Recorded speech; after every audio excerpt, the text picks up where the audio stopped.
देखो आगे next topic simple microscope, compound microscope और एस्ट्रोनॉमिकल टेलीस्कोप। सिंपल माइक्रोस्कोप आप लोगों को था 10th स्टैंडर्ड में।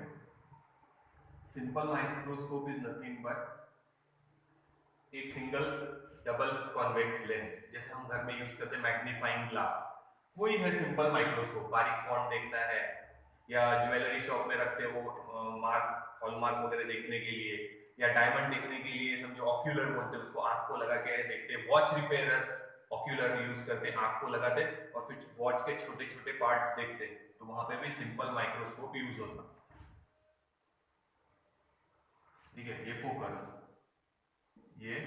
इधर और इधर इक्वल डिस्टेंस में। तो कंडीशन ऐसी है कि ऑब्जेक्ट होना चाहिए between optical centre and focus. ये है हमारा ऑब्जेक्ट। तो याद रखना, जब आप सिंपल माइक्रोस्कोप यूज कर रहे हैं पेपर पढ़ने के लिए या बारीक फॉन्ट पढ़ने के लिए या कोई छोटे ऑब्जेक्ट वॉच के पार्ट्स देखने के लिए या डायमंड देखने के लिए या ज्वेलरी देखने के लिए, तो जो भी आप चीज देख रहे हैं वो इस लेंस के फोकस के अंदर होना चाहिए। ठीक है, तो देखो first ray parallel to principal axis, ray diagram बना रहे पासिंग थ्रू फोकस। ठीक है, second ray passing through optical centre without any deviation, और अब हम यहां पे देख रहे हैं। ठीक है, तो इन रेस को पीछे एक्सटेंड करें।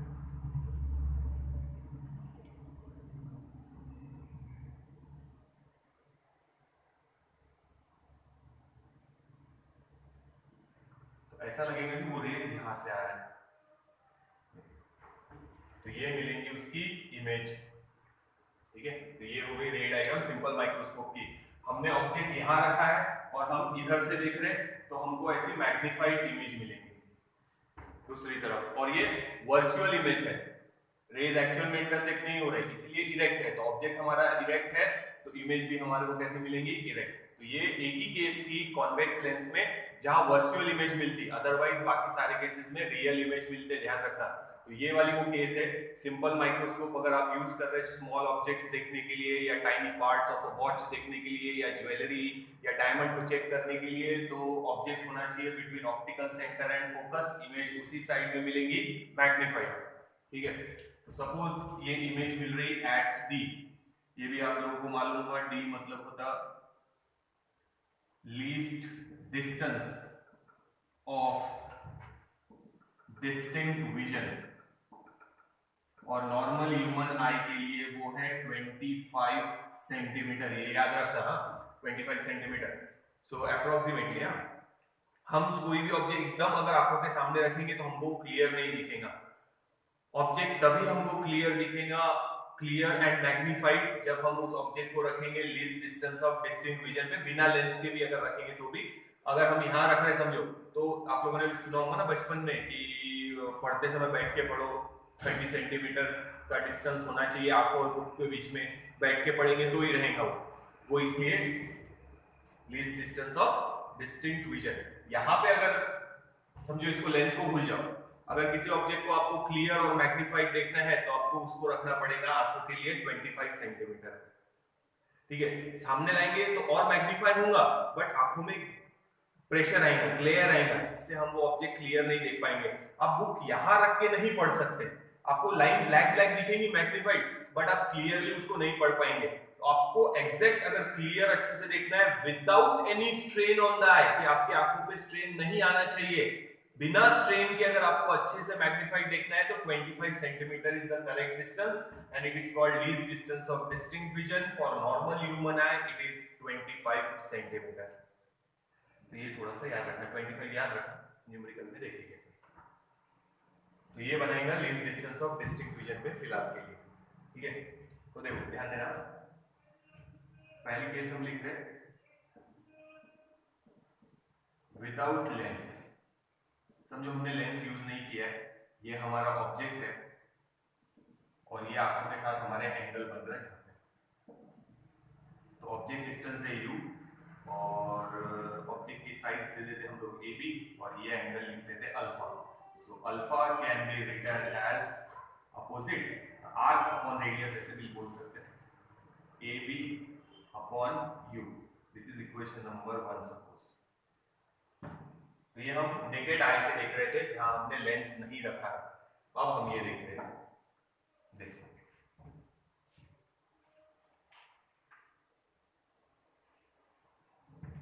तो ये अभी नेकेड आई पे रख रहे हैं। तो नेकेड आई पे मैंने क्या बोला था कि जब हम कहाँ रखेंगे, least distance of distinct vision पे, तब हमारे को क्लियर मिलेगा। तो अब हम यहाँ रख लेते हैं इसको डी, तो इसको अभी फिलहाल के लिए डी देखो, ठीक है, ये हटा देते हैं। अभी ऑब्जेक्ट रखा है यहाँ पे यू। तो देखो ये नेकेड आई है, विदाउट लेंस है, विदाउट लेंस यानी नेकेड आई है। नेकेड आई का मतलब ये होगा कि हमने लेंस नहीं रखा है। तो अगर हमारे को क्लियर देखना है, अभी मैंने बताया कि अगर आपको क्लियर देखना है, आप जितना सामने लाएंगे ऑब्जेक्ट मैग्नीफाइड बड़ा दिखेगा, बट आंखों पे स्ट्रेन आएगा जिसकी वजह से वो धुंधला दिखने लग जाएगा। अगर आपको क्लियर और मैग्नीफाइड देखना है तो आपको 25 सेंटीमीटर पे रखना पड़ेगा। उससे गए आगे तो दूर हो जाएगा, उससे सामने लाए तो ज्यादा पास हो जाएगा, आंखों पे स्ट्रेन आएगा, क्लियर नहीं दिखेगा। क्लियर देखना है तो आंखों और उस बुक के बीच में या जो ऑब्जेक्ट आप देख रहे हैं उसके बीच में डिस्टेंस होना चाहिए, least distance of distinct vision यानी 25 सेंटीमीटर।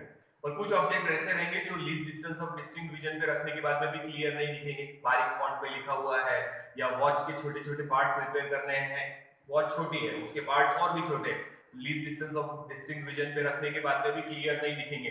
तो फिर हम क्या यूज करेंगे, लेंस। ये हमारा ऑब्जेक्ट ए बी, ये एंगल हम लोग ले रहे हैं बीटा। तो विदाउट अगर लेंस है और एंगल बन रहा अल्फा, हमने ऑब्जेक्ट रखा है least distance of distinct vision यानी 25 सेंटीमीटर पे, वो खाली याद रखना है। और ये यहाँ पे, ठीक है। नाउ यहाँ पे देखेंगे तो बीटा की वैल्यू हम लोग लिख सकते हैं ए बी अपॉन, अभी लिखेंगे यू, ठीक है। यहाँ पे भी ऑब्जेक्ट डिस्टेंस ही था और ऑब्जेक्ट डिस्टेंस को हमने कैपिटल डी लिखा है। ये इमेज कैपिटल डी पे बन रही है, ध्यान रखना। हाँ तो ये हो गया, तो ये लिखेंगे हम विथ लेंस और ये विदाउट लेंस। सो मैग्निफिकेशन का फॉर्मूला आएगा बीटा लेंस लगाने के बाद और बिना लेंस के alpha. So beta A B upon D और ये ए बी अपॉन यू, तो मैं डायरेक्ट लिखा यू अपॉन बचेगा कैपिटल डी। रेशियो लेके देख लेना, ठीक है। चलो करके बता दे, ए बी अपॉन बी आएगा इंटू ये रिवर्स करके लिख, ये लिख देते हैं beta A B upon U into ये रिवर्स करके D upon A B cancel, तो it becomes D upon U. देख लो,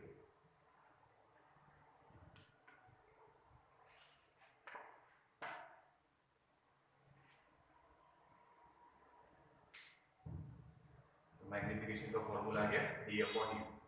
तो विदाउट लेंस हमने ऑब्जेक्ट रखा है least distance of distinct vision पे, पर ऑब्जेक्ट अगर छोटा है, क्लियर नहीं दिख रहा है, तो हम यहाँ लेंस यूज करेंगे। अब हमारा ऑब्जेक्ट डिस्टेंस है यू फोकल लेंथ के अंदर और एंगल है बीटा। तो ये angle alpha R upon radius, ये angle beta R upon radius. Magnification का फॉर्मूला एंगल पे डिपेंड करेगा, बीटा अपॉन अल्फा। तो बीटा अपॉन अल्फा लिया, तो सिंप्लीफाई ये किया है, इसको करने की जरूरत नहीं है।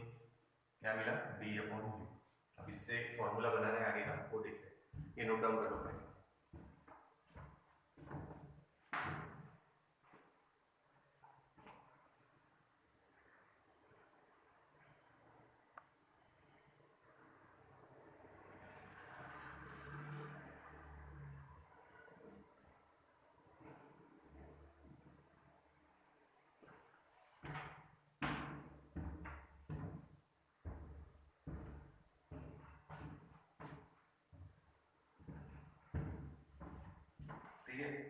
तो याद रखना, ये लिखा है हमने विदाउट लेंस, एंगल था अल्फा, ऑब्जेक्ट को क्लियर देखना है तो हमने रखा है least distance of distinct vision 25 centimetre पे, ये फॉर्मूला। फिर हमने क्लियर नहीं दिखा, सपोज पार्ट बहुत छोटे हैं, least distance of distinct vision पे रखने के बाद भी क्लियर नहीं दिख रहे, तो हम यूज कर रहे हैं सिंपल माइक्रोस्कोप यानी सीधा सीधा कॉन्वेक्स लेंस। ऑब्जेक्ट रखना है जिसको देखना है बिटवीन फोकस, ये रहा फोकस एंड ऑप्टिकल सेंटर को, उनके बीच में रखना है। ऑप्टिकल सेंटर को से डिनोट नहीं करते, यहाँ पे भी वो लिखा है ऑब्जेक्ट के लिए, पी से डिनोट करते हैं, ठीक है। तो इन दोनों के बीच में रखेंगे तो आपको वर्चुअल इमेज मिलेगी, इरेक्ट एंड मैग्नीफाइड। ये वाली लास्ट केस है अगर आप लोगों ने देखा होगा 10th की बुक, तो ये रे डायग्राम है वहां पे। तो यहाँ हम देख रहे हैं, तो अभी ऑब्जेक्ट u डिस्टेंस पे और एंगल है बीटा, तो ये वाला फॉर्मूला मैग्नीफिकेशन का फॉर्मूला बीटा अपॉन अल्फा, क्योंकि यहाँ मैग्नीफाइड होकर इमेज मिलेगी, एंगल तो सेम ही, तो या तो आप ए बी अपॉन यू लिखो या ये अपॉन ये लिखो, चलता दोनों भी, एंगल सेम है ट्रायंगल में या बड़े वाले ट्रायंगल में। तो हमने ये लिया है A B upon U object distance,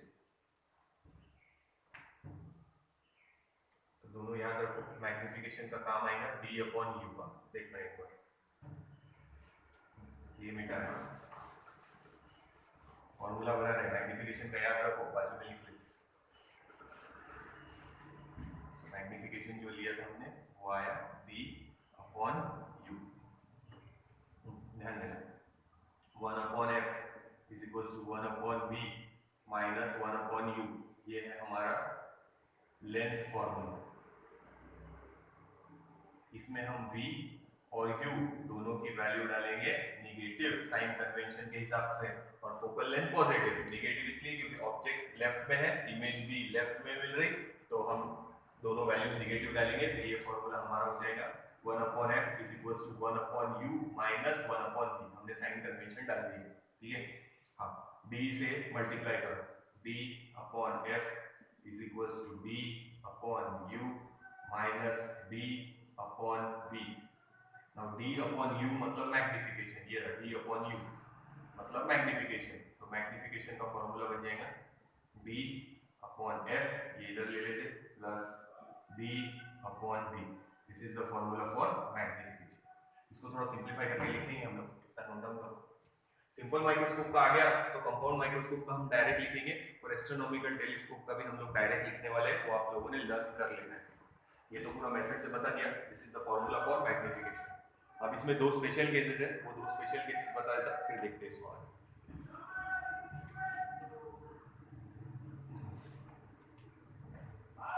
तो यहाँ याद रखना, उल्टा क्यों किया, क्योंकि u और v की दोनों की वैल्यू नेगेटिव डालेंगे, तो ये पॉजिटिव हो जाएगा, ये नेगेटिव, साइन कन्वेंशन के हिसाब से फोकल लेंथ पॉजिटिव ही रहती कॉन्वेक्स लेंस की।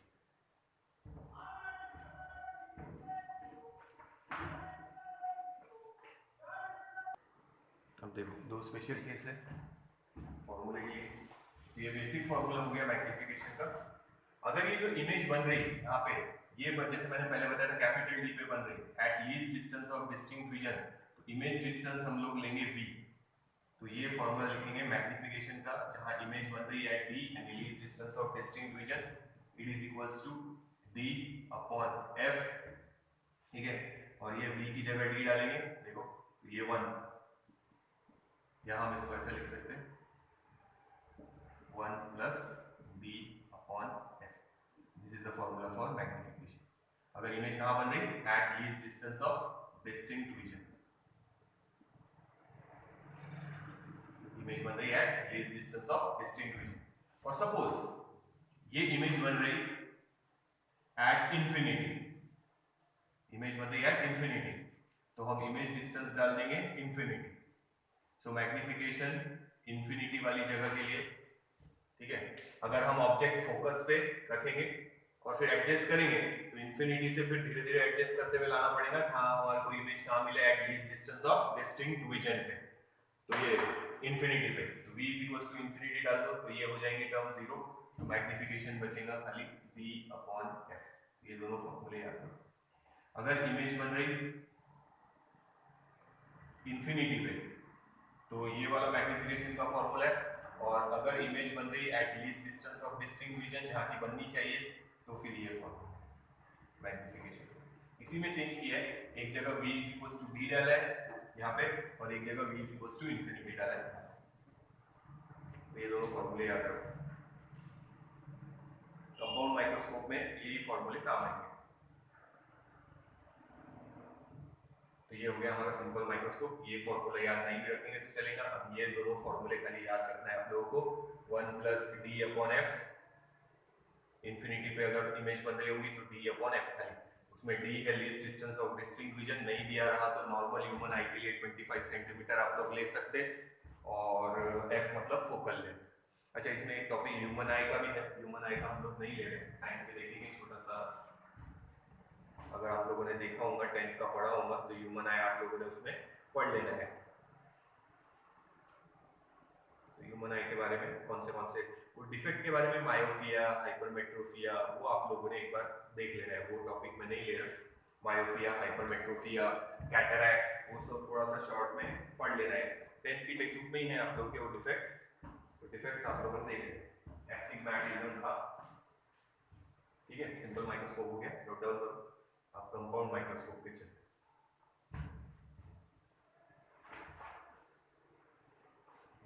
ये मीटर है, सिंपल माइक्रोस्कोप, कंपाउंड माइक्रोस्कोप पे ले।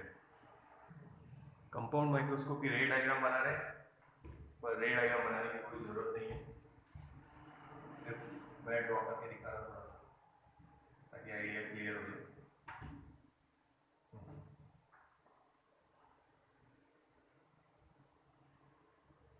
ये पहला लेंस है ऑब्जेक्टिव, इधर लिखते थे focal length of objective is less than focal length of eyepiece. Eyepiece बड़ा रहेगा और ऑब्जेक्टिव छोटा रहेगा और उसकी फोकल लेंथ भी आईपीस से कम ही रहेगी। तो याद रखना, एस्ट्रोनॉमिकल टेलीस्कोप में अगर आपने देखा होगा जहां आंख लगाते वो छोटा रहता और जहां देखते वो बड़ा लेंस रहता, इसमें उल्टा रहेगा। जहां ऑब्जेक्ट रख रहे हैं ये focus of objective, focus of objective और ये फोकस ऑफ ऑब्जेक्टिव। ऑब्जेक्ट जो छोटा सा है वो हम यहाँ रखने वाले हैं, तो समझ जाना। याद रखने के लिए ऐसे याद रख सकते हैं कि ऑब्जेक्ट छोटा है तो उसके सामने का लेंस ऑब्जेक्टिव स्मॉल ही रहेगा, ठीक है, ये ऐसे याद रख सकते हैं। और टेलीस्कोप में बड़ा ऑब्जेक्ट देखते तो ऑब्जेक्टिव की साइज बड़ी रहेगी, ऐसा याद रखने के लिए रख सकते हैं। रे डायग्राम कंप्लीट करेंगे, देखना। ऑब्जेक्ट यहाँ फोकस के बाद है, फोकस के अंदर नहीं है, ध्यान रखो। तो फर्स्ट ये ऑब्जेक्टिव पूरा लिख दें, objective O. First ray parallel to principal axis after refraction passes through focus.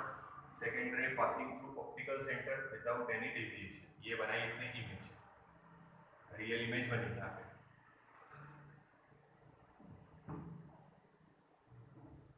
ये हो गया एक। अब ध्यान से सुनना, अब हम देखने के लिए क्या यूज करते हैं, आईपीस। अगर आप लोगों ने देखा होगा तो डेफिनेटली 10th में आप लोगों ने कंपाउंड माइक्रोस्कोप देखा ही होगा, एक स्लाइड वगैरह जहां रखते हैं वहां देखने के लिए वो ऑब्जेक्टिव और एक हम लगाते हैं आईपीस। ऐसी अरेंजमेंट रहती, देखो ऐसे स्ट्रेट ट्यूब रहती या नॉब रहता, इन दोनों के बीच में का डिस्टेंस बदलने के लिए कि आप डिस्टेंस चाहे तो चेंज कर सकते हैं। यहाँ एक स्लाइड रहती और नीचे एक मिरर लगा रहता जो लाइट इस पे रिफ्लेक्ट करेगा, ठीक है। तो अब यहाँ से देख रहे हैं तो ये है ऑब्जेक्टिव, इस स्लाइड को देख रहे हैं, यहाँ से आंख लगा के देखेंगे तो ये है हमारा आईपीस। तो दो लेंस यूज हो रहे हैं, कॉम्बिनेशन ऑफ टू लेंस, एक है ऑब्जेक्टिव एक है आईपीस। तो ये ऑब्जेक्टिव कैसे रे डायग्राम बनाएगा वो मैंने बता दिया आप लोगों को, देख लो।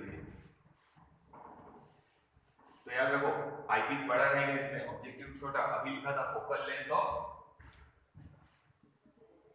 Objective is less than focal length of eyepiece. Objective की फोकल लेंथ कम है, आईपीस की फोकल लेंथ ज्यादा रहेगी, और लेंस भी ये छोटा है वो लेंस बड़ा रहेगा। पहले यही देखिए फिर आगे चलते हैं। इसको हम चाहे तो लिख सकते हैं यहाँ से यहाँ तक को UO ऑब्जेक्ट डिस्टेंस, ये यहाँ से यहाँ तक VO इमेज डिस्टेंस ऑब्जेक्टिव के लिए। अब देखो आईपीस बड़ा है,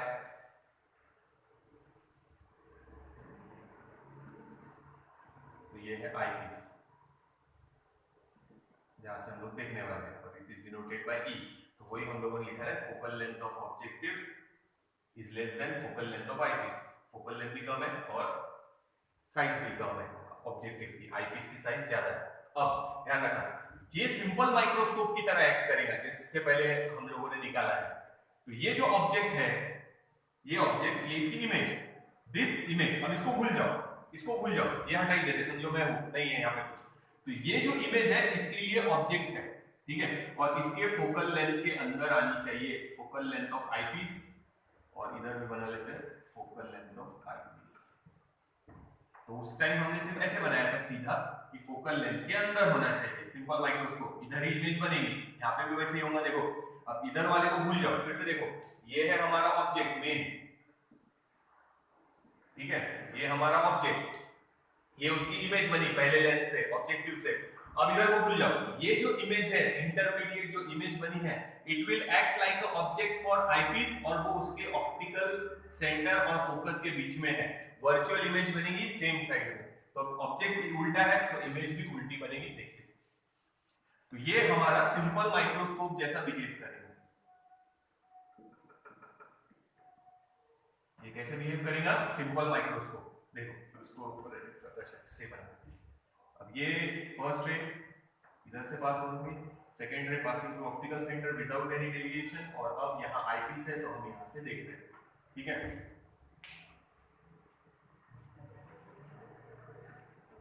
इसको पीछे एक्सटेंड करेंगे,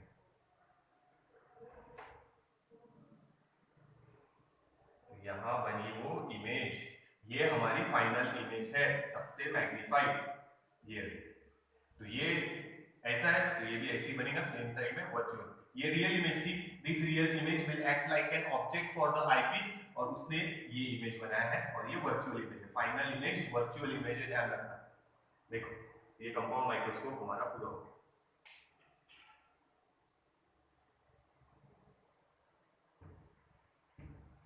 तो यहां से यहां तक के डिस्टेंस को हम लोग, ऑब्जेक्ट है ना यूई, और यहां से यहां तक के वीई, आईपीस का डिस्टेंस इमेज।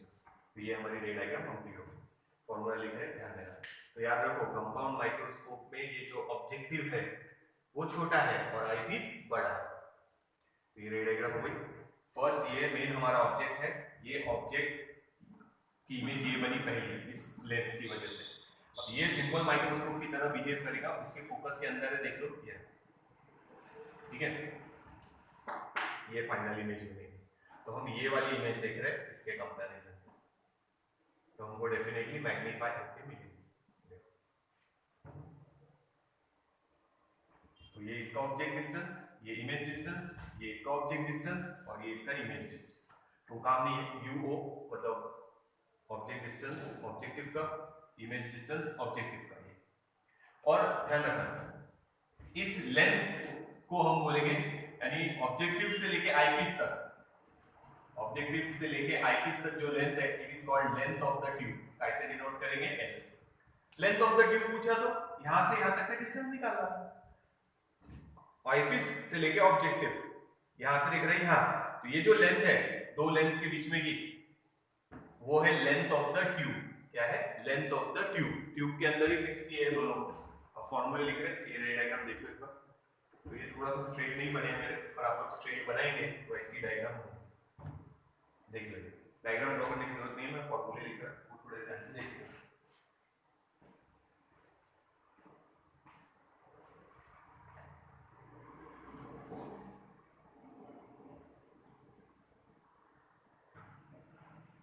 अब ध्यान दो, मैग्निफिकेशन का फॉर्मूला लिख रहा हूं।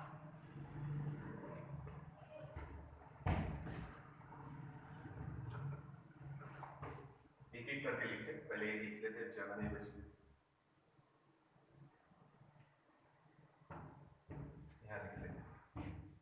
मैग्निफिकेशन का फॉर्मूला रहेगा, देखो इसका मैग्निफिकेशन अलग, इसका मैग्निफिकेशन अलग, तो हम लिखेंगे माइनस, क्योंकि वर्चुअल इमेज मिल रही फाइनल।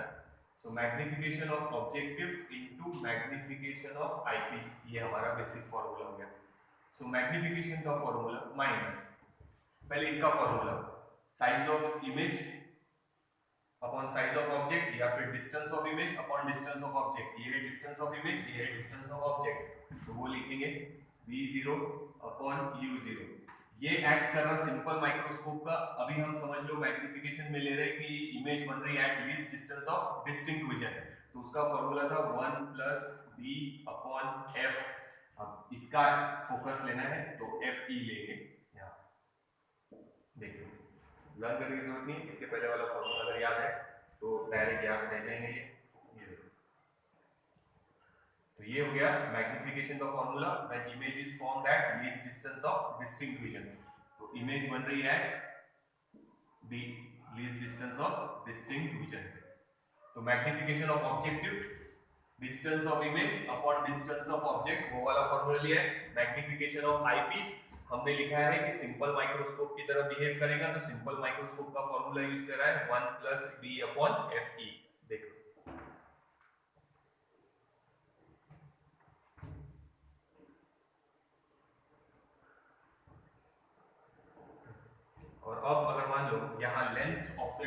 पूछा तो यहाँ लिख रहा, आप लोगों ने एक के नीचे लिखना है ये प्लस ये, तो लिखेंगे हम लोग VO plus UE length of the tube approximately इतनी रहेगी।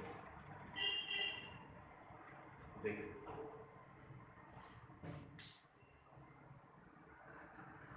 तो ये लर्न करने की जरूरत नहीं है, मैंने बताया आप लोगों को कैसे याद रखना है, नोट डाउन करना। उस फॉर्मूले को आप ऐसे भी लिख सकते हैं, लेंथ के फॉर्म में लिखना है L अपॉन FO ब्रैकेट में 1 प्लस B अपॉन FE। तो देखो ये V0 को हमने लेंथ लिख लिया, अप्रोक्सीमेटली ये कम रहेगा तो V0 लिख लिया, उसको लिखा है हमने L, और अब नीचे क्या है U0, ये ऑब्जेक्ट डिस्टेंस, तो अप्रोक्सीमेटली फोकस के पास ही है तो हमने F0 लिख दिया वहां। तो ये फॉर्मूला भी आप लोग लिख सकते हैं वहां पे, अगर गिवन के हिसाब से फॉर्मूला यूज करना। तो ये हो गया हमारा formula when the image is formed at least distance of distinct vision. Infinity वाला भी देखते हैं, पहले इतना नोट डाउन करो। तो ये याद रखो, ये याद रखो, इसमें ये चेंजेस किए हैं, ये निग्लिजिबल, तो ये V0 कंसीडर किया है L V0 की जगह, और ये ऑब्जेक्ट एकदम फोकस के पास है ऐसा कंसीडर करेंगे, ये F0 यानी FO ऑब्जेक्टिव की फोकल देख लीजिए। फिर इंफिनिटी का बता दो, इसका नोट डाउन एक नीचे लिखना।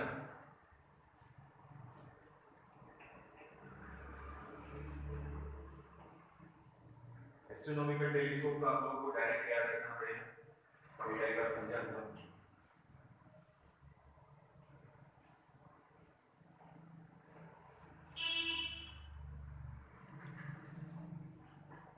अब मान लो इमेज बन रही इंफिनिटी पे, ये इंफिनिटी पे बन रही, उसके लिए लेंगे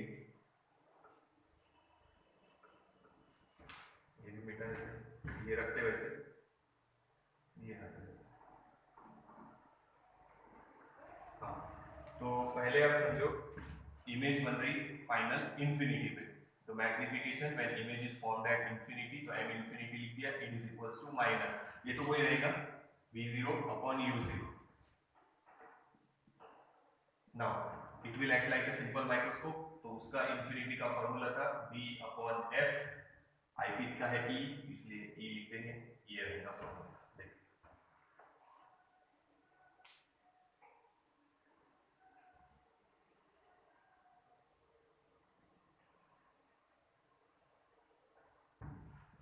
लेंथ ऑफ द ट्यूब अगर लिखना है ये वाली केस में, तो ये V0, अब इमेज अगर इंफिनिटी में बन रही मतलब ये जो होगा ऑब्जेक्ट एग्जैक्टली फोकस पे होगा, तो हम यहाँ पे UE को FE कंसीडर कर रहे हैं कि फोकस पे। ध्यान रखना कि अगर फोकस पे है ऑब्जेक्ट तो ही इमेज कहाँ बनती, इंफिनिटी पे, तो हम वैसे इमेजिन कर रहे हैं, ये तो वैसे ही रखा है हम लोगों ने, प्लस ये करने की जगह FE लिख रहे हैं।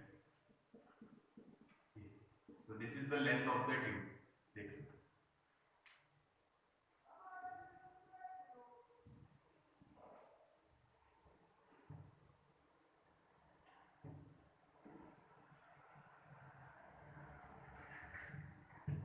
और ये थोड़ा सा याद रखना, मैग्निफिकेशन अगर इंफिनिटी पे बन रहा तो आप इस इक्वेशन को ऐसे भी लिख सकते हैं, ये हटा देते एक बार डायग्राम थोड़ी सी, L इंफिनिटी यानी length of the tube infinity पे जो बन रहा है minus FO minus FE upon यहाँ पे FO वैसे ही रखते हैं इंटू D अपॉन FE, तो ये भी फॉर्मूला याद रखना है। अगर लेंथ गिवन है ये वाली L, जहाँ ऑब्जेक्ट की इमेज कहाँ बन रही एट इंफिनिटी, तो आप ऐसा भी फॉर्मूला यूज कर सकते हैं। अब ये डायरेक्ट याद रखना पड़ेगा, वो तो बता ही दिया कैसे आया, ये लर्न करना पड़ेगा। लेंथ अगर गिवन है तो ये फॉर्मूला यूज करना।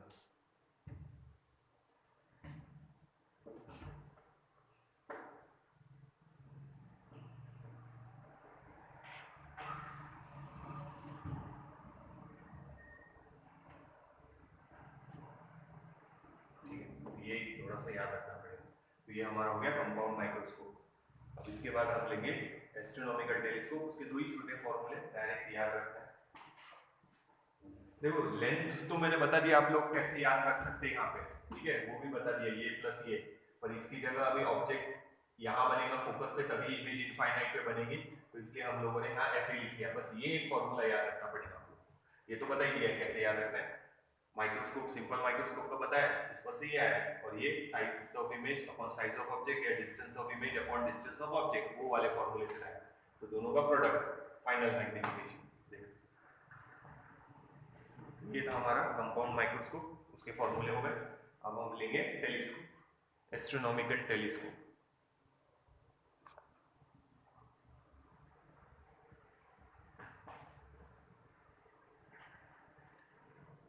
ये देखिए ना, नहीं दिखाऊंगा तो, मैग्निफिकेशन इंफिनिटी का, लेंथ यानी ऑब्जेक्टिव और आईपीस में का डिस्टेंस यहाँ से यहाँ तक का, minus F O focal length of objective, focal length of eyepiece. ये बाकी तो ऐसे सिर्फ एक लर्न करना और फिर से याद रखना, focal length of objective is less than focal length of eyepiece, और साइज भी कम है ऑब्जेक्टिव की। देखो तो डिस्टेंस ऑफ डिस्टिंक्ट विजन पे इमेज बनी या इंफिनिटी पे बनी, तो दोनों के फॉर्मूले याद रखो।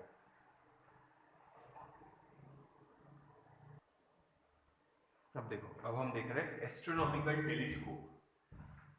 टेलीस्कोप में ऑब्जेक्टिव बड़ा है, ध्यान रखना, ये ऑब्जेक्टिव है और आईपीस छोटा रहेगा, तो हम यहाँ लिख सकते हैं focal length of objective,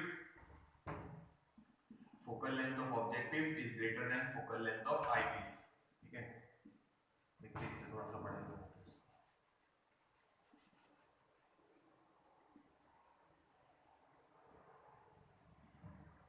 raise दूर से आ रहे हैं क्योंकि ऑब्जेक्ट दूर है ना, तो पैरेलल रेज आएंगे। ये फोकल लेंथ ऑफ ऑब्जेक्टिव ज्यादा और ये फोकल लेंथ ऑफ ऑब्जेक्टिव, ये रे इधर से और ये रे इधर से, रेज बहुत दूर से आ रहे हैं क्योंकि हम दूर का ऑब्जेक्ट देख रहे हैं।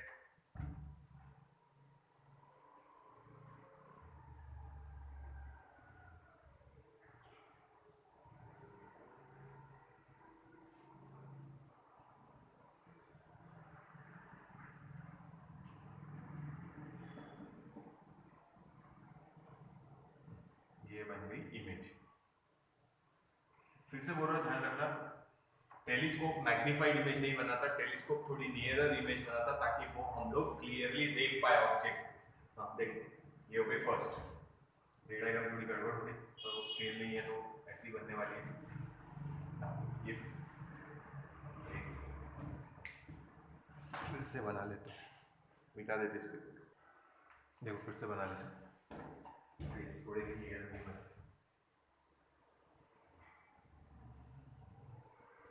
रेस पैरेलल आएंगे, ये पहली रे है समझो, ये दूसरी रे, ठीक है आप चल जाए, आप सीधे दिख रहे। तो ऑब्जेक्ट अगर इनफाइनाइट डिस्टेंस पे है तो इमेज कहाँ बनेगी, एट द फोकस, तो हम इमेज एट द फोकस बना लेंगे। ये रहा हमारा फोकस एफ ओ ऑब्जेक्टिव का, उतना ही डिस्टेंस इधर एफ ओ मार्क करके रखो। ये हो गई पहली रे, पहले से। तो हम जैसे मैंने पहले भी बताया था, सिंपल माइक्रोस्कोप से जब सन की रेज एक जगह फोकस करते हैं तो ऑब्जेक्ट इनफाइनाइट डिस्टेंस पे है, बहुत दूर से रेज पैरेलल आ रहा है, एक जगह कन्वर्ज हो रहे हैं, दैट इज फोकस। तो यहाँ पे भी वही ले रहे हैं, ऑब्जेक्ट नहीं दिखा रहे, यहाँ पे ऑब्जेक्ट क्यों नहीं दिखा रहे, क्योंकि बहुत दूर से रेज आ रहे हैं, इसलिए हमने पैरेलल बनाया है और यहाँ उसकी इमेज बनाया है, तो इमेज कहाँ बनेगी, एट द फोकस। अब हम दूसरा लेंस लेंगे, कॉन्वेक्स लेंस वापस,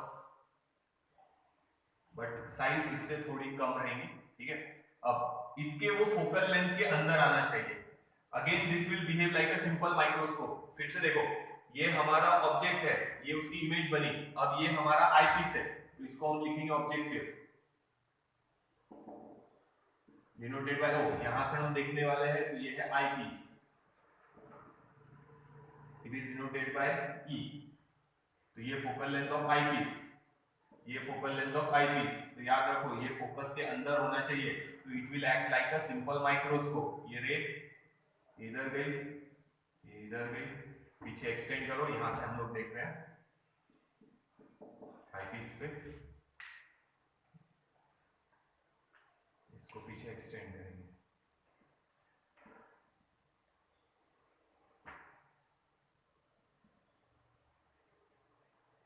वर्चुअल इमेज बनेगी, ये यहाँ पे बन रही image, final magnified image.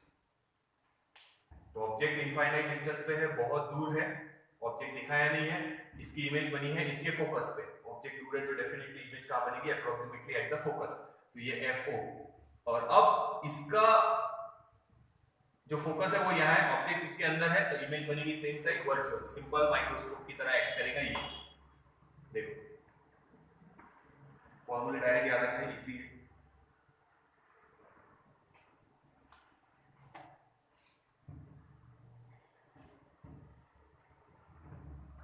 Magnification, अगर इमेज बन रही है at B, least distance of distinct vision, minus FO upon FE, focal length of objective upon focal length of eyepiece, ठीक है, into 1 plus B upon FE।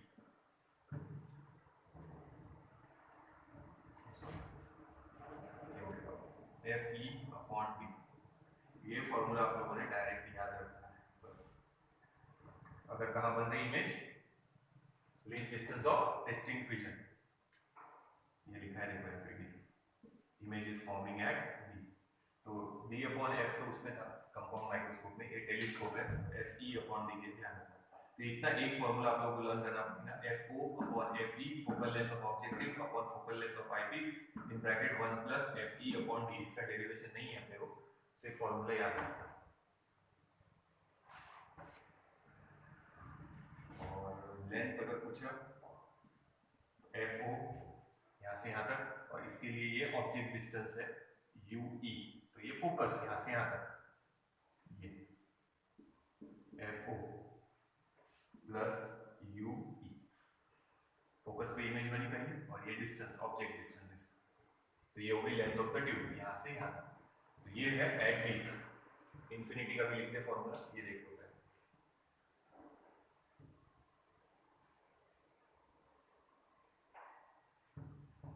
अगर image बन रही infinity पे, M इंफिनिटी, मैग्निफिकेशन लिखेंगे, तो यहाँ D डाला है तो यहाँ इंफिनिटी डाल देंगे, तो ये टर्म तो 0 हो जाएगी, ये 1 बचेगा खाली, तो ये FO अपॉन FE बचेगा खाली, माइनस FO अपॉन FE, ये फॉर्मूला डायरेक्ट यहाँ पर।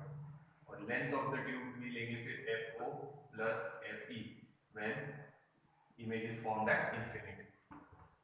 तो याद रखो इमेज बन रही एट इंफिनिटी, तो दूर से जो आ रहा उसकी इमेज कहां बनेगी, फोकस पे। अब इसके भी जब फोकस पे आएगा तभी इमेज कहां बनेगी, इंफिनिटी पे। तो UE की जगह हमने FE कर दिया, यानी ऑब्जेक्ट फोकस पे आएगा एग्जैक्ट। इसके भी फोकस पे आ रहा और इसका भी फोकस वहीं पे, तो दोनों ट्यूब के बीच में का डिस्टेंस हो जाएगा FO प्लस FE, ठीक है। देखो तो ये हमारा टेलीस्कोप भी हो गया, बस इतने, ये और ये एक फॉर्मूला आप लोगों को याद रखना है। डायग्राम बना ही दिया है, देखो। तो हमारा सिंपल माइक्रोस्कोप हो गया, कंपाउंड माइक्रोस्कोप हो गया, एस्ट्रोनॉमिकल टेलीस्कोप हो गया। फॉर्मूले भी इस बनाओ, फॉर्मूले ध्यान रखना बेटा, डेरिवेशन अपने को नहीं है तो डेरिवेशन ले भी लेते, पर डेरिवेशन नहीं है, सिर्फ एक फॉर्मूला याद रखना पड़ेगा और एक ही ये याद रखना, देख लो।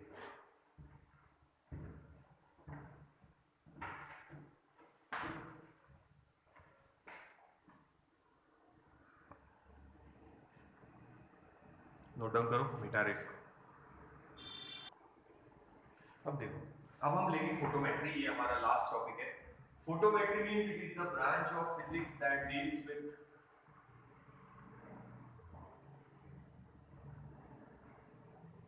Measurement of light energy. Light energy को हम मेजर करने वाले हैं, that branch is called photometry. याद रखो, फोटोमेट्री क्या है, it is the branch of physics that deals with the measurement of light energy। light energy measurement में डील करेंगे। पहले हम लोग लेंगे कुछ डेफिनेशन, ध्यान रखो।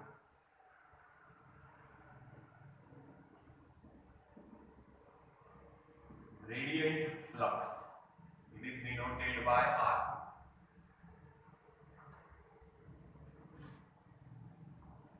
radiant flux, it is by R. Definition याद रखना, रेडिएंट मतलब रेडिएशन हो रहा है एनर्जी का, और कौन सी एनर्जी ले रहे हैं, लाइट एनर्जी। और अभी सुनना, देख लो पहले ये लिख लो एक डेफिनेशन पहले वाली। Photometry is the branch of physics that deals with measurement of light energy. हम ले रहे हैं रेडिएंट फ्लक्स। समझो ये हमारे पास एक सोर्स है बल्ब, ये एनर्जी इमिट कर रहा है कौन सी लाइट, और थोड़ी बहुत हीट भी इमिट कर रहा है साथ में, ध्यान रखना। यानी पूरी की पूरी इलेक्ट्रिकल एनर्जी हमारी लाइट में कन्वर्ट नहीं हो रही, वहां पे हीट भी जनरेट हो रही है, ध्यान रखना। तो रेडिएंट फ्लक्स आर से डिनोट करेंगे। It is defined as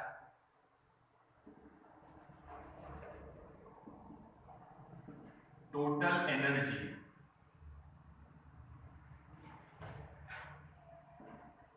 emitted by source per second. हर एक सेकेंड में टोटल एनर्जी जो इमिट हो रही वो, तो टोटल एनर्जी में आएगा लाइट प्लस हीट, तो that is called radiant flux, और इसका यूनिट है वैट।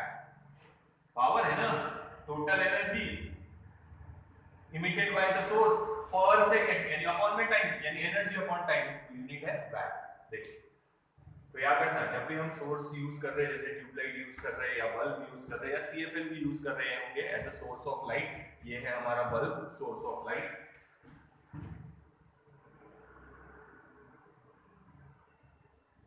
ये फिलामेंट है समझो, और ये लाइट इमिट कर रहा है, तो साथ में लाइट की क्या इमिट होगी, हीट। तो टोटल एनर्जी जो इमिट कर रहा light plus heat, it is called energy emitted by the source per second and it is called radiant flux। देखो, और यूनिट याद रखो वैट,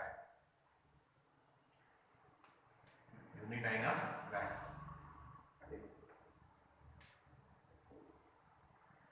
सेकेंड इज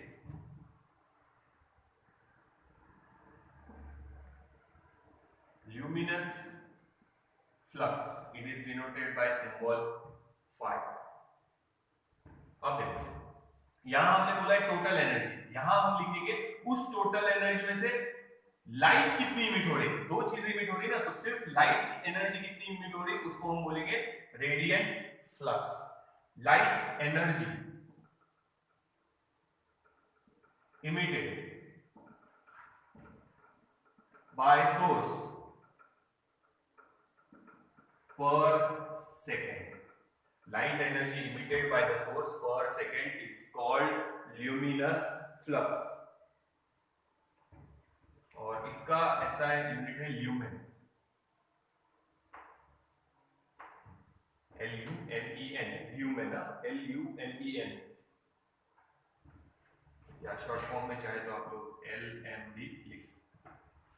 तो फिर से समझ लो, रेडिएंट फ्लक्स मतलब टोटल लाइट एनर्जी, जैसे इलेक्ट्रिक फ्लक्स था, मैग्नेटिक फ्लक्स था, वैसे ये रेडिएंट फ्लक्स है, यानी total radiant energy emitted by the source. तो उसमें दो चीजें इमिट हो रही, लाइट और हीट भी इमिट हो रही है, उसमें से सिर्फ लाइट कितनी इमिट हो रही उसको बोलेंगे ल्यूमिनस फ्लक्स। ये रेडिएंट फ्लक्स, ये luminous flux, it is denoted by R, it is denoted by phi. अब हमारा सोर्स अगर लाइट के लिए हम लोग यूज कर रहे हैं, तो हमारा मेन एम क्या रहेगा, इट शुड इमिट लाइट, ये मैक्सिमम होना चाहिए और ये होना चाहिए मिनिमम। समझ में आ रहा, लाइट ज्यादा इमिट होनी चाहिए क्योंकि हम इसको सोर्स को यूज कर रहे हैं लाइट के लिए, तो रेडिएंट फ्लक्स कम होना चाहिए, sorry radiant flux luminous flux ज्यादा होना चाहिए और हीट क्या होनी चाहिए, कम होनी चाहिए। देखिए सो मान लो टोटल एनर्जी अगर इमिट हो रही 100 जूल, तो ये अगर 80 जूल है, मतलब लाइट 80 जूल है, बची हुई 20% कहां जा रही, हीट के फॉर्म में। अगर किसी ने पूछा इफिशियंसी कितनी है, तो हम बोलेंगे 80% इफिशियंसी है, जितनी हम एनर्जी दे रहे हैं इलेक्ट्रिकल एनर्जी, उसमें से 80% लाइट में कन्वर्ट हो रही, 20% ही हीट में वेस्ट हो रही, मतलब इफिशियंसी कितना है 100%, सॉरी 100% होगा 80% इफिशियंसी। ठीक है, इफिशियंसी का एक बार समझा देता, पहले दो चीजें नोट डाउन कर।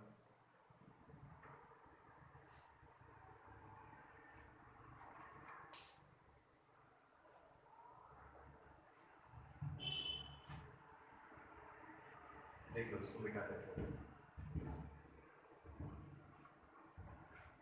बल्ब को हटा रहे हैं तो याद रखना बल्ब इमिट, अच्छा यहां लिख दिया,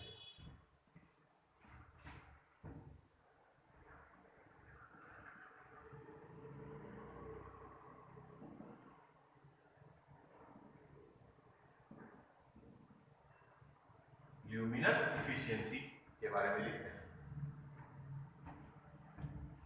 it is eta, third definition है ये, फर्स्ट, ये सेकंड, ये third. It is ratio of phi upon R. फिर से बता रहा, देखो सुनो, हम बल्ब को दे रहे टोटल मान लो 100 जूल एनर्जी, उसमें से ये टोटल 100 जूल एनर्जी, उसमें से लाइट कितने परसेंट या कितनी जूल है, 80 जूल है, बची हुई 20 कहां जा रही, हीट में। यानी अगर हम ले यहाँ पे कि ये 80 है और टोटल हमने दिया है 100, तो कितने परसेंट इफिशियंसी है, 80% इफिशियंसी।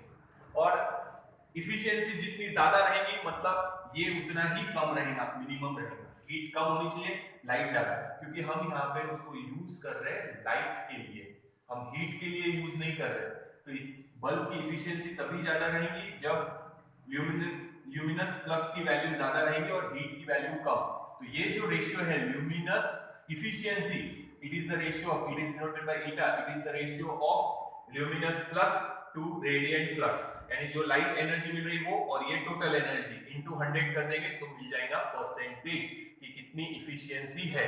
देखो तो ये जितना ज्यादा रहेगा सोर्स अपना उतना ज्यादा एफिशिएंट, मतलब उतनी ज्यादा मैक्सिमम क्या इमिट होगी, लाइट। तो ये एग्जांपल बेटा है, देखो डेफिनेशन देख लो एक बार, याद रखना। तो अपना जो सोर्स है उसका मेन काम होना चाहिए लाइट इमिट करना, हीट कम होनी चाहिए।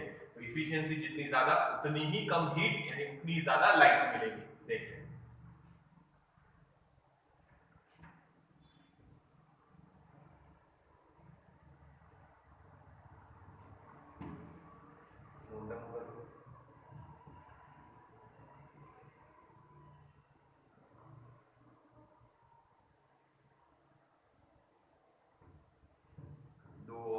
लेंगे, पहले ये देख लो एक बार। तो याद रखो फिर से, रेडिएंट फ्लक्स मतलब ये सोर्स जो टोटल एनर्जी इमिट कर रहा वो है रेडिएंट फ्लक्स, उसमें आ गई लाइट और हीट भी आ गई साथ में। Total energy emitted by the source of light per second is called radiant flux. Energy upon time है इसलिए हमने यूनिट का लिखा है एरा वैट। ठीक है ना, यहां देखते हैं ल्यूमिनस फ्लक्स, यहां पे भी एनर्जी है but light energy upon time है इसलिए उसका यूनिट बदल दिया है, ल्यूमेन कर दिया। ठीक है, फिर से सुनना, ल्यूमिनस फ्लक्स तो ये टोटल एनर्जी है, उसमें हीट भी है, मगर जो लाइट इमिट हो रही उसी को बोलेंगे luminous flux. So light energy emitted by the source per second is called luminous flux. ये हमारे को ज्यादा मिलना चाहिए हीट के कंपैरिजन में। तो इन दोनों का अगर मैं रेशियो लूं तो वो हो गई इफिशियंसी। फिर से बोला, टोटल एनर्जी मान लो हीट प्लस लाइट हमने दी है 100, तो पूरी की पूरी दोनों मिला के कन्वर्ट हो गई, law of conservation of energy. उसमें से 80% अगर लाइट मिल रही तो इफिशियंसी कितनी हो गई, 80%। जितनी ज्यादा इफिशियंसी उतना अच्छा बल्ब। तो ये है ल्यूमिनस इफिशियंसी। देख लीजिए, फिर ये मिटा दे, फिर दो डेफिनेशन और है, ये दोनों डेफिनेशन याद रखना।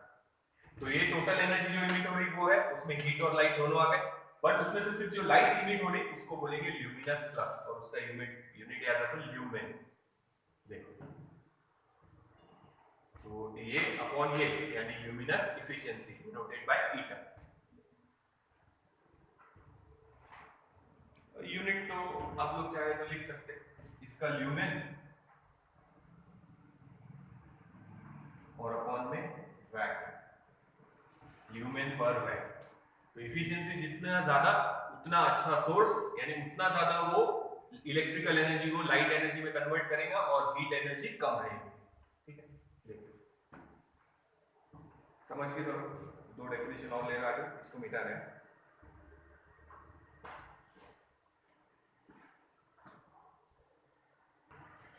अब देखो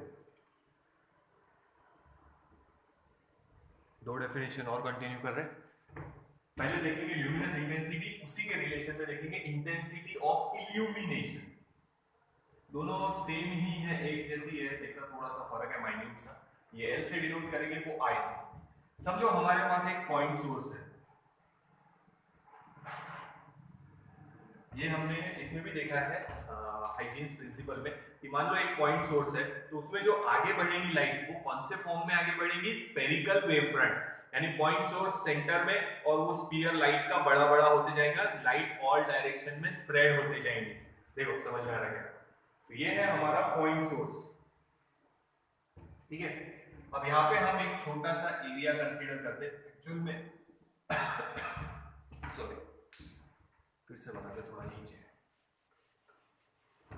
दोनों के लिए सेम डायग्राम काम आएंगे, देख लेना। ये है point source P, is the point source of light, ये पॉइंट सोर्स है। यहाँ एक छोटा सा एरिया कंसीडर करते हैं, सपोज ds, तो ये सब तरफ लाइट इमिट करेगा। अभी फिलहाल हम छोटा सा एरिया ले रहे हैं ds, ये जो एरिया ds यहाँ सबटेंड करेगा angle, that angle is solid angle, और वो हमने डिनोट किया था d ओमेगा से। सो ल्यूमिनस इंटेंसिटी मतलब light energy emitted per second, light energy emitted per second per unit solid angle.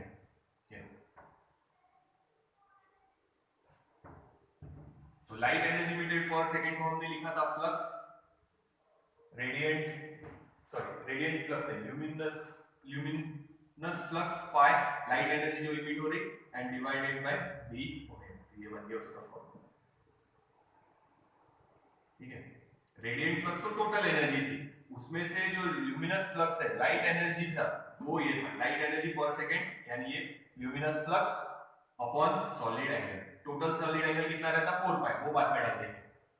अब इधर देखिए, intensity of illumination is defined as, यही लिखेंगे, light energy emitted per second, यानी वही लिखेंगे हम लोग luminous flux divided by total area. तो इसका एरिया भी ds लिखा है, तो यहाँ पे फिलहाल ds लिख लेंगे और यहाँ पे भी फिलहाल ds लिख लेंगे, बस इतना ही फर्क है, ध्यान रखना।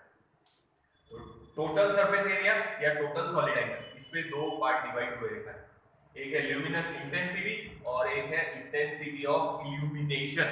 तो यहाँ सरफेस एरिया ds है, वो जो है एकदम सबटेंड हो रहा है वो d ओमेगा। फिर से सुनना, ये सोर्स इमिट कर रहा हीट और लाइट दोनों, पर जो लाइट एनर्जी इमिट हो रही उसको हमने लिखा था phi, luminous flux, it was denoted by phi. That luminous flux यानी light energy emitted per second per unit solid angle, per unit solid angle, solid angle consider करेंगे तो ये, और अगर पर यूनिट एरिया कंसीडर करेंगे, flux luminous flux per unit area या light energy emitted per second per unit area, तो फिर अब यूनिट देखना, फ्लक्स का यूनिट है lumen Lm divided bye solid angle का स्टेडियन SR, या इसका हम लिख सकते हैं, याद होगा ये candela CD, luminous intensity, light की इंटेंसिटी गिन रहे पर यूनिट सॉलिड एंगल, और लाइट की इंटेंसिटी अगर पर यूनिट एरिया गिनेंगे, ठीक है। देखिए कैंडेला CD या ल्यूमेन पर स्टेडियन, इसका ल्यूमेन और इसका सॉलिड एंगल का स्टेडियन, या कैंडेला भी लिख सकते हैं आप लोग। देखिए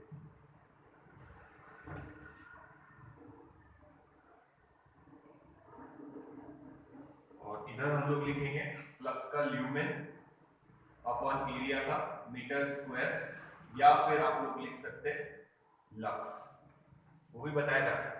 देखो दोनों में कोई फर्क नहीं है, यही पॉइंट सोर्स है, यही स्फीयर हम काउंट करने वाले हैं, but total light energy emitted by that source per second divided by, अगर सॉलिड एंगल करेंगे तो it is luminous intensity, and divided by total area कर देंगे, flux luminous flux divided by total area, तो वो बन जाएगा इंटेंसिटी ऑफ इल्यूमिनेशन। देखो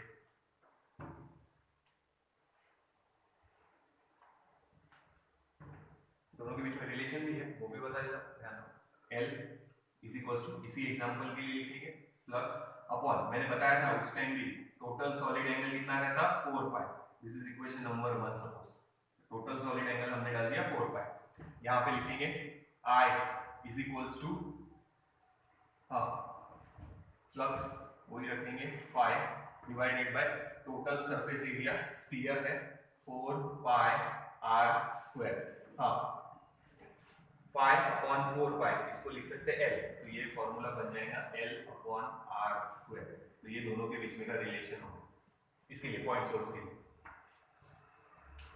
L 5/4 पाई, 5/4 पाई L डाल दिया, L/L²। तो याद रखो पॉइंट सोर्स के लिए intensity is inversely proportional to r²। आप जितना ज्यादा दूर जाएंगे इससे सोर्स से, उतनी लाइट की इंटेंसिटी कम होती जाएंगी, और जितना सोर्स से नजदीक रहेंगे उतनी ज्यादा लाइट की इंटेंसिटी ऑफ इल्यूमिनेशन रहेगी। तो ये याद रखो, देख लो एक बार, फिर आगे चलो। दोनों में एक ही चेंज है, यहाँ light energy emitted by the source per second per unit solid angle लिया है, यहाँ पर यूनिट एरिया लिया है। तो यहाँ सॉलिड एंगल था तो सॉलिड एंगल लिखा है, और एरिया था तो एरिया लिखा है, और ये दोनों के बीच में का रिलेशन बना है। देख लो एक बार, फिर आगे चलते हैं। फोटोमेट्री याद रखो, it is the branch of physics that deals with measurement of light energy. और ये कैंडेला हुआ है अपना इंटेंसिटी, ल्यूमिनस इंटेंसिटी गिनने के लिए 7 फंडामेंटल फिजिकल क्वांटिटीज थे, length, mass, time, temperature, current, amount of substance and luminous intensity. Luminous intensity का यूनिट कैंडेला या ल्यूमेन पर स्टेडियन, ये देखो। और वो लक्स देख लेना, और रिलेशन भी आ गया आई और एल के बीच में। सिर्फ फर्क इतना है, वही सेम डायग्राम है, यहाँ पर यूनिट सॉलिड एंगल लिख रहे हैं, यहाँ पर यूनिट एरिया लिख रहे हैं, उतना ही फर्क है। देख लो, दोनों का रिलेशन भी हो गया, याद रखो। और ये याद रखना, intensity is inversely proportional to r² for point source. Line source के लिए थोड़ा अलग आएगा, वो बाद में समझाऊंगा, पहले इनका ही कंप्लीट कर लेते हैं। देखो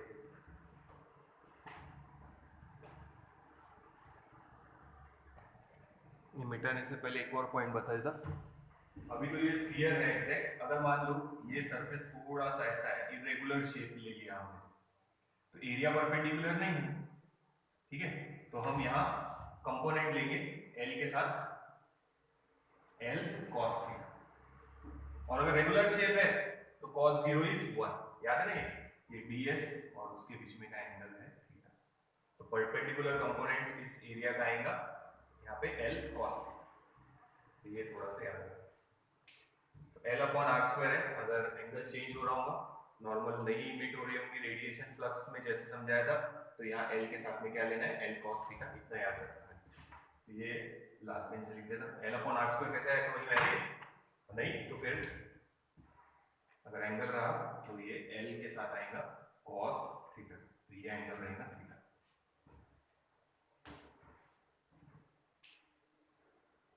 तो ये मिटा देते, थोड़ा सा टॉपिक बचे वो बता देते। चारों डेफिनेशन, 4 नहीं 5 हो गई समझो, पांचों डेफिनेशन इफिशिएंसी के साथ याद रखना, नोट डाउन करते जाओ। अब देखो इसमें एक आधा क्वेश्चन बता देता कैसे आ सकता। सपोज यहाँ एक बल्ब हमने सस्पेंड किया है,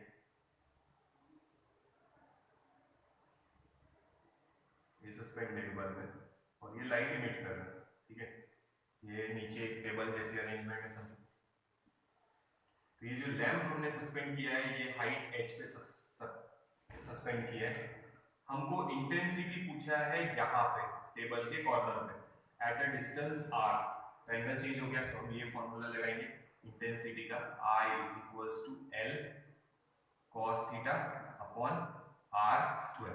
ये है हमारा डिस्टेंस यहाँ से यहाँ तक आ, यहाँ इंटेंसिटी निकालना है एट पॉइंट P, ये एंगल है थीटा। तो ये तब ये फॉर्मूला यूज करेंगे। यहाँ स्ट्रेट होता तो cos 0 1 ले लेते, L/r² सीधा सीधा फॉर्मूला लगा लेते, और r इज क्या होता है h, यही हमारा डिस्टेंस होता और यही हमारी हाइट, ठीक है। अभी फिलहाल जब देखो, जब ये एग्जांपल आएगा तो ये डिस्टेंस हमारे को नहीं देंगे, मे भी हो सकता है ये डिस्टेंस दे दे या ये डिस्टेंस दे दे, पाइथागोरस थ्योरम से बाद में देखेंगे कैसे निकालना। अगर r पता चल रहा होगा तो ये फॉर्मूला यूज करना, अदरवाइज वो हाइट देंगे कि हमने बल्ब को 10 मीटर ऊपर लगाया है या 5 मीटर ऊपर लगाया है या 1 मीटर ऊपर लगाया है, अब कॉर्नर ऑफ द टेबल पे इंटेंसिटी निकालो, तो ये फॉर्मूला आ गया। तो हम वहां पे r को हटा देते हैं, तो यहाँ देखेंगे cos theta adjacent h upon hypotenuse r, so we can write r = h upon cos theta, ठीक है। तो यहाँ डालो I = L cos theta upon R square की जगह एक्स स्क्वायर, ठीक है, cos स्क्वायर थीटा, तो यहाँ कर देते क्यू। अच्छा एक स्टेप डाल देते cos square theta, so I can be written as L cos cube theta divided by H square. So we can say I is directly proportional to cos cube theta। तो देखेंगे क्या given है, उसके हिसाब से यही बेसिक फॉर्मूला है, उसको अरेंज कर लेंगे। थीटा मालूम है, हाइट मालूम है, यहाँ इंटेंसिटी निकालने के लिए बोला है, तो ये फॉर्मूला यूज करेंगे, इंटेंसिटी ऑफ इल्यूमिनेशन। देखिए इसको थोड़ा और भी चेंज कर सकते हैं गिवन के हिसाब से, पहले नोट डाउन कर।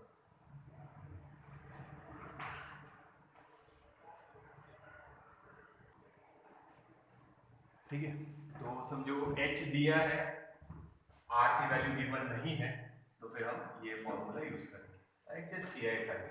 सेकंड थिंग, मान लो एंगल नहीं दिया है, r दे दिया सपोज, तो हम कैसे करेंगे, cos थीटा की वैल्यू वही यहां से डाल दो h अपॉन r। So we can write I is equals to l cos theta की जगह आएगा h अपॉन r divided by r square, so I can be written as h into l upon r cube। तो ये formula use करेंगे, given के हिसाब से देखेंगे कि क्या पूछा है और क्या गिवन है, उसके हिसाब से इसी बेसिक फॉर्मूले को I l cos theta upon r square को हम लोग अरेंज कर लेंगे। देखो तो थीटा गिवन नहीं है, r गिवन है, h गिवन है, हम ये फॉर्मूला लगाएंगे, और अगर r गिवन नहीं है, थीटा गिवन है, तो इसके पहले वाला जो फॉर्मूला निकाला था वो लगाएंगे। वैसे प्रॉब्लम आई है, देख लेते हैं।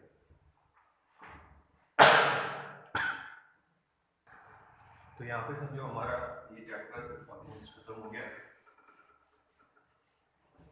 ठीक है, लाइन सोर्स का एक छोटा सा बता देता हूँ। अगर लाइन सोर्स है तो यही फॉर्मूला बनेगा, I is equals to phi upon, line source है तो सिलेंड्रिकल वेव फ्रंट, तो 2 पाई आर एल।